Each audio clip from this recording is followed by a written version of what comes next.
भारत के सभी गांव में जैसे ही बरसात का मौसम खत्म हुआ तो वैसे ही ठंड ने धीरे धीरे अपनी दस्तक दे दी। सुबह की ताजी हवा में हल्की ठंडी धुंध तैर रही थी और गांव वालों के खेतों की घास पर ओस की बूंदें चमक रही थीं। मौसम ऐसा बना हुआ था कि चारों तरफ जैसे बर्फ सी ठंड फैल गई थी। इसी कड़कती सर्दी के बीच दो दोस्त जो अपनी नौकरी पूरी करके घर लौट रहे थे और तभी चलते चलते अचानक हरिलाल बोलता है, अरे भुवन भाई, इस बार तो ठंड हद से ज्यादा लग रही है। सांस लेते ही ऐसा लगता है जैसे कि बर्फ अंदर जा रही हो। सच कह रहे हो भाई, इस साल की ठंड तो पिछले कई सालों से भी ज्यादा जोर की है। इतनी ठंड में तो काम पर जाने का मन ही नहीं करता। ऊपर से ये ठंडी हवा, काम करते वक्त पूरा शरीर कांप जाता है। लगता है कल नौकरी पर जाने से पहले 2 कंबल और एक मोटी स्वेटर पहननी पड़ेगी, नहीं तो काम करना मुश्किल हो जाएगा। लेकिन इतनी ठंड में अगर गर्मा गर्म चाय के साथ समोसे मिल जाए तो बात ही कुछ और होती। हाँ भाई हरिलाल, ये तो तुमने मेरे दिल की बात कह दी। खैर, इतनी सर्दी में तो हड्डियां भी सुन्न पड़ जाती हैं। सच में मन नहीं करता बाहर निकलने का। बस कंबल में लिपट कर पूरा दिन घर में सोने का ही मन किया करता है। लेकिन क्या करें, काम पर तो जाना ही पड़ेगा। नहीं गए तो घर कैसे चलेगा। ठीक कहा तुमने। चलो अब घर निकलते हैं। वैसे भी नौकरी से निकले हुए काफी देर हो गई है। घर वाले भी अब हमारी चिंता कर रहे होंगे। हाँ भाई, बिल्कुल सही कहा। देर भी हो चुकी है। चलो फिर अपने अपने घर चलते हैं। उसी गांव में एक मजदूर रहता था जिसका नाम रवि था। रवि बहुत ही गरीब और ईमानदार था। वह दिन भर मेहनत करके जो थोड़ा बहुत कमाता था तो उसी से उसका घर चल पाता था। रवि अपनी पत्नी और 2 बच्चों के साथ एक छोटे से कच्चे घर में रहता था। सुनिए जी, आपको तो पता ही है कि दिन भर मेहनत करके आप जितना कमाते हो तो उसी से शाम का खाना बनता है और चूल्हा जलता है। लेकिन आज तो घर की सारी चीजें खत्म हो गई है। अगर कुछ दिन और ऐसे ही रहा तो हमें खाली पेट ही सोना पड़ेगा। हाँ भाग्यवान, मुझे मालूम है। इस भयंकर ठंडे मौसम की वजह से पिछले 2 दिनों से कोई काम ही नहीं मिला। लेकिन जी, आज बस इतना ही खाना बचा है जो कि सिर्फ शाम तक चल पाएगा। ठीक है भाग्यवान, मैं काम ढूंढने के लिए अपने मालिक के पास जाकर देखता हूँ। उनके अलावा मुझे कहीं और काम नहीं मिलता। और वापस आते समय जंगल से थोड़ी लकड़ियां भी ले आऊंगा। इतना कहकर रवि काम की तलाश में घर से निकल गया। वह सीधे उसी मालिक के घर पहुंचा जहां उसे हमेशा मजदूरी मिल जाती थी। रवि पूरे रास्ते घर की चिंता और काम के बारे में ही सोचते हुए जा रहा था।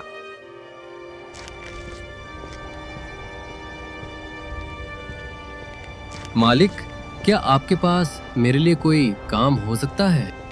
माफ करना रवि, अभी जितना भी काम था वो सब तुमने पहले ही कर दिया था। इस वजह से फिलहाल तो मेरे पास तुम्हारे लिए कोई भी काम नहीं है। ठीक है मालिक, अगर आगे कोई काम निकले तो मुझे कृपया जरूर बता देना। मैं चलता हूँ। काम न मिलने पर रवि ठंडी हवा में कांपते हुए उदास मन से दूसरे काम की तलाश में भटकने लगा। लेकिन जैसे ही वह गांव के चौराहे से गुजरा, उसे वहां पहले से बैठे हुए भुवन और हरिलाल दिखाई दिए, जो इस बर्फीली ठंड में गर्मा गर्म आग ताप रहे थे। अरे भैया भुवन और हरिलाल, तुम दोनों यहाँ क्या कर रहे हो? आज काम पर नहीं गए क्या? नहीं रवि भैया, कल जब हम नौकरी करके घर लौटे तभी रात में खबर मिली कि हमारी फैक्ट्री बंद कर दी गई है, क्योंकि ठंड बहुत ज्यादा होने लगी है। इसलिए मालिक ने कहा कि जब मौसम थोड़ा ठीक होगा तभी फैक्ट्री फिर से चलेगी। बस तभी से हम दोनों काम की तलाश में भटक रहे हैं। लेकिन ठंड इतनी ज्यादा है कि थोड़ा आग सेकने के लिए बैठ गए। ऊपर से घर में ना तो राशन बचा है और नहीं आग जलाने के लिए लकड़ियाँ। चलो फिर जंगल चलते हैं, वहाँ से थोड़ी बहुत लकड़ियाँ ले आते हैं और रास्ते में अगर कोई काम मिला तो वो भी कर लेंगे।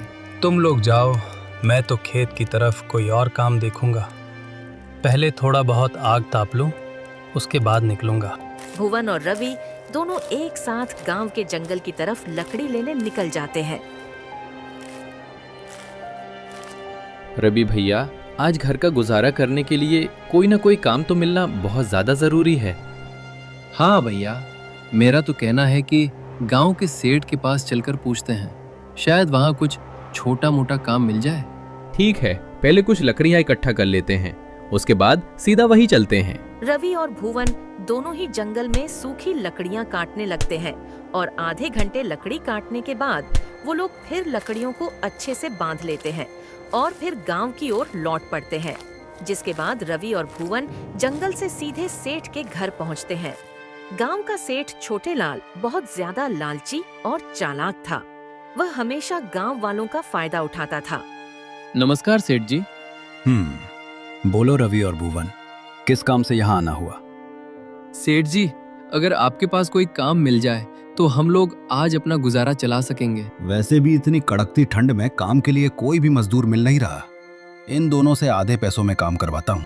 हाँ, मेरे पास कुछ काम है, लेकिन आज तुम्हें आधे दिन की ही मजदूरी दूंगा। ठीक है सेठ जी, हम दोनों को मंजूर है। तो रवि, तुम मेरे बगीचे का काम कर दो, वहां पेड़ लगाने के लिए कुछ गड्ढे कर दो। और भुवन, तुम मेरे घर की सभी गायें और भैंसों को चारा और पानी डाल दो। रवि सेठ के बगीचे की तरफ निकल जाता है।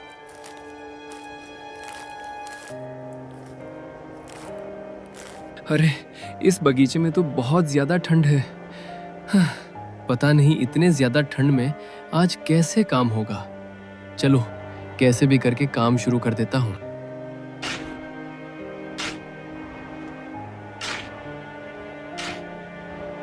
बहुत देर तक काम करने के बाद जब काम खत्म हो जाता है तो उसके बाद रवि घर लौट आता है। भाग्यवान कहाँ हो? मैं लकड़ियाँ ले आया हूँ। आपने अच्छा किया, लकड़ियां तो खत्म होने ही वाली थीं। और हाँ, कोई काम मिला कि नहीं? हाँ, गांव के सेठ के यहाँ पर काम मिला था, लेकिन आधे दिन का ही। कल जाकर आधे दिन की मजदूरी ले आऊंगा। ठीक है जी, पहले आप खाना खा लो। वैसे भी इतनी ठंड में काम करके आप बहुत भूखे हो गए होंगे। अगली सुबह रवि जल्दी से सेठ के घर अपनी मजदूरी लेने निकल जाता है।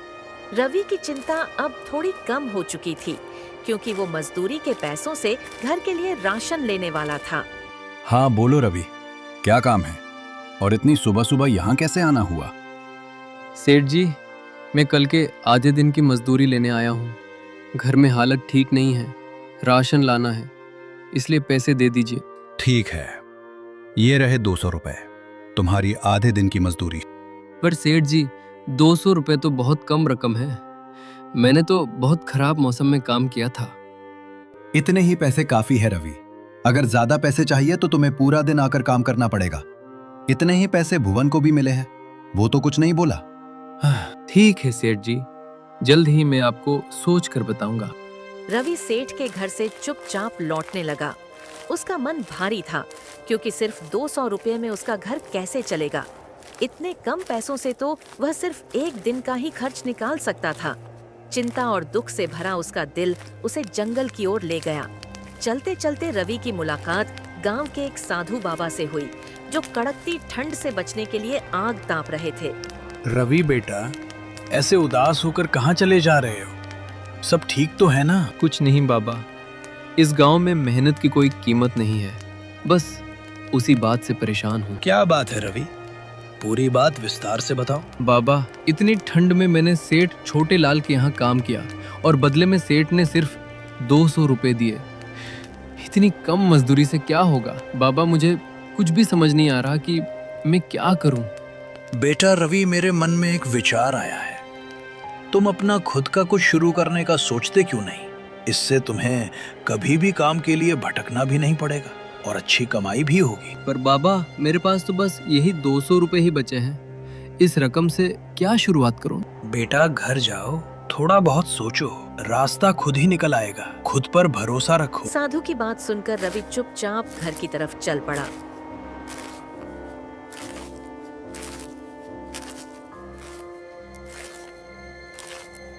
क्या सेठ जी ने पैसे दे दिए? और कितने रुपए दिए? हाँ भाग्यवान, लेकिन सिर्फ 200 रुपए दिए हैं, वो भी आधे दिन की मजदूरी बताकर। बस इतने ही पैसे? 200 रुपए तो बहुत ही कम है। हाँ, इसलिए मैंने तय किया है कि अब हम अपना खुद का कुछ कारोबार शुरू करेंगे। लेकिन क्या शुरू करेंगे और पैसे कहाँ से आएंगे? यही तो मैं भी सोच रहा हूँ। हमारे पास सिर्फ 200 रुपए है, उसी में कुछ करना पड़ेगा। सेठ से उधार तो मिलने से रहा, क्यों ना हम समोसा और ब्रेड के पकोड़े बेचे तो? हाँ, ये तो अच्छा विचार है।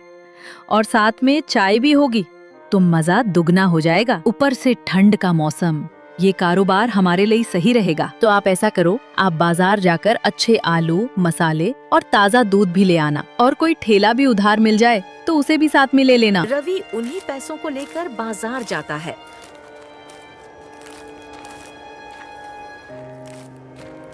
और बाजार जाकर वो सभी चीजें जो चाय, समोसा और ब्रेड में लगती है, उन सभी सामान को खरीदता है और घर लौट आता है। भाग्यवान, सुनती हो?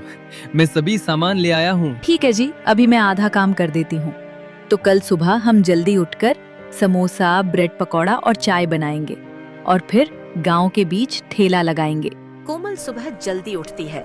सबसे पहले वह आलू उबालने के लिए गैस पर चढ़ा देती है। उसके बाद वह मसालेदार चाय बनाना शुरू करती है। थोड़ी ही देर में गर्मा गर्म समोसे, ब्रेड पकौड़े और चाय तैयार हो जाते हैं।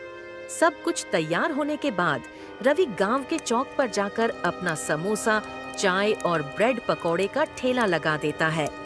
ठंड ज्यादा होने की वजह से वह पास में ही आग भी जला लेता है। धीरे धीरे गर्म चाय और समोसों की खुशबू फैलने लगती है और खुशबू के साथ ही लोग रवि के ठेले की तरफ आने लगते हैं। रवि बेटा, ये तुम क्या बेच रहे हो? खुशबू तो बहुत बढ़िया आ रही है। काकी, मैं चाय, समोसा और ब्रेड पकोड़ा बेच रहा हूँ। अरे वाह बेटा, सर्दी में अगर गर्म चाय और समोसा मिल जाए तो मजा ही आ जाए। चलो, मुझे गर्मा गर्म समोसा और चाय दे दो। हाँ काकी, बस अभी देता हूँ। रवि, मुझे भी एक कप चाय दे देना और साथ में समोसा और पकौड़ा भी।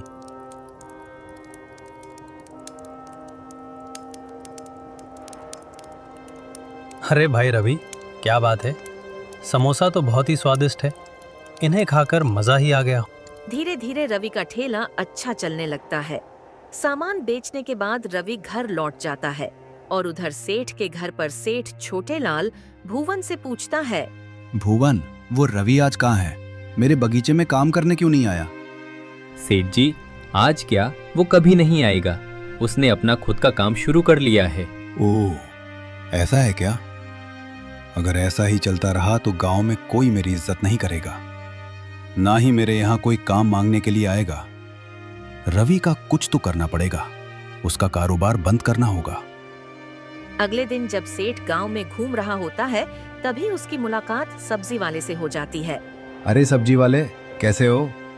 धंधा पानी कैसा चल रहा है? काम तो वैसे मंदा ही है सेठ जी, लेकिन रवि ने जो ठेला शुरू किया है वो रोज आलू और बाकी जरूरी सामान ले जाता है। उसी से थोड़ा बहुत काम चल जाता है।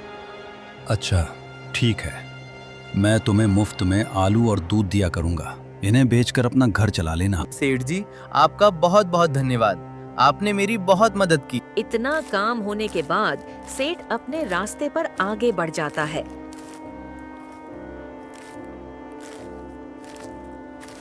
अगले दिन सेठ बहुत सारे आलू और दूध मंगवाता है और चुपचाप उनमें कुछ दवाइयाँ मिला देता है। अब देखता हूँ वो रवि कैसे अपना ठेला चलाता है। सुनो नौकर, थोड़ी देर में सब्जी वाला आएगा, तुम ये आलू और दूध उसे दे देना, समझे? शाम होते ही सेठ का नौकर दवाई मिले हुए आलू और बाकी सामान सब्जी वाले को दे देता है। अगले दिन रवि सब्जी वाले के पास जाता है और वहाँ से आलू और दूध खरीदकर ले आता है। फिर समोसा, ब्रेड पकोड़ा और चाय बनाकर रवि फिर से गांव के बीच जाकर ठेला लगा देता है।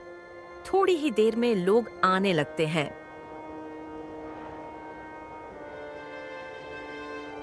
रवि भाई, एक प्लेट समोसा और एक कप चाय लगा देना। हाँ भाई, अभी देता हूँ।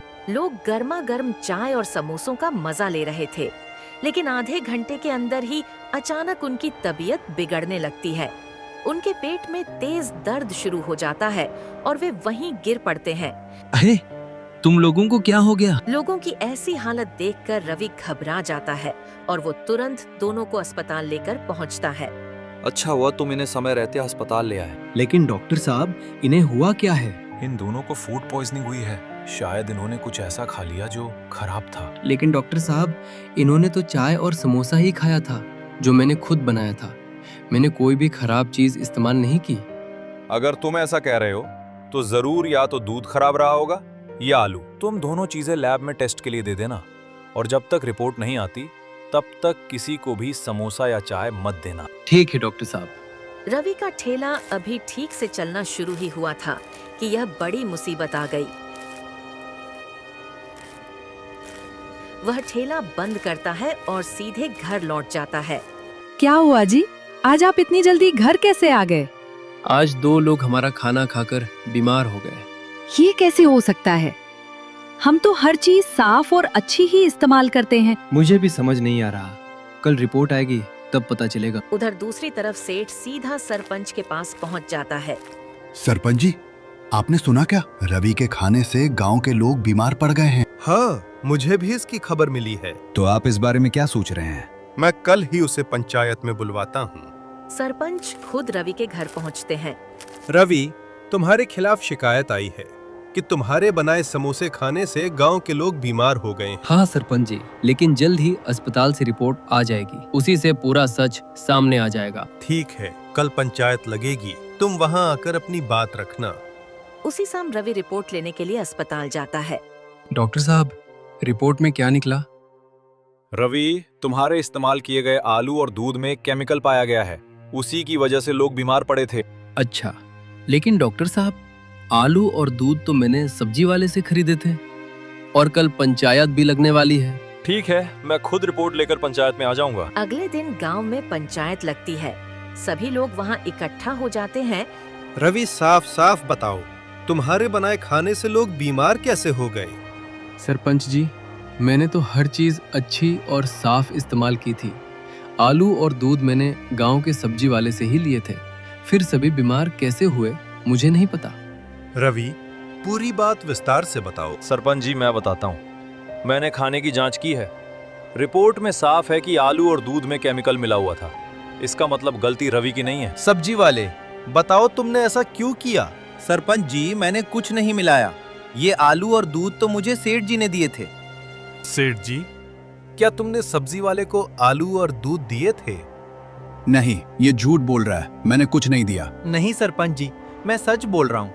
आप चाहें तो भुवन से पूछ लीजिए, जो सेठ जी के यहाँ काम करता है। भुवन, बताओ, क्या सब्जी वाला सच कह रहा है?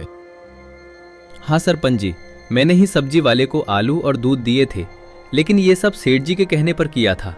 सेठ जी ने पहले क्या मिलाया था वो मुझे नहीं पता। अब बताइए सेठ जी, सारे सबूत आपके खिलाफ जा रहे हैं। आपने ऐसा क्यों किया? अब जब सब सामने आ ही गया है तो मैं सच बताता हूँ। मुझे रवि से जलन थी क्योंकि उसने मेरे यहाँ काम करने से मना कर दिया था। सेठ जी, मैंने काम से मना नहीं किया था। मैंने बस अपनी मेहनत की सही मजदूरी मांगी थी। सेठ, आपकी वजह से लोगों की जान खतरे में पड़ गई थी। इसका जवाब क्या है? मैं सबसे माफी मांगता हूँ। मुझसे बहुत बड़ी गलती हो गई। मैं सभी बीमार लोगों के इलाज का पूरा खर्च उठाऊंगा। ठीक है, साथ ही आपको मजदूरों को उनकी मेहनत की पूरी मजदूरी भी देनी होगी। ठीक है सरपंच जी, मैं आगे से ऐसी गलती कभी नहीं करूंगा। पंचायत के फैसले से सभी लोग सहमत होते हैं। सच्चाई सामने आने के बाद गांव में फिर से शांति लौट आती है और लोग अपने अपने काम में लग जाते हैं।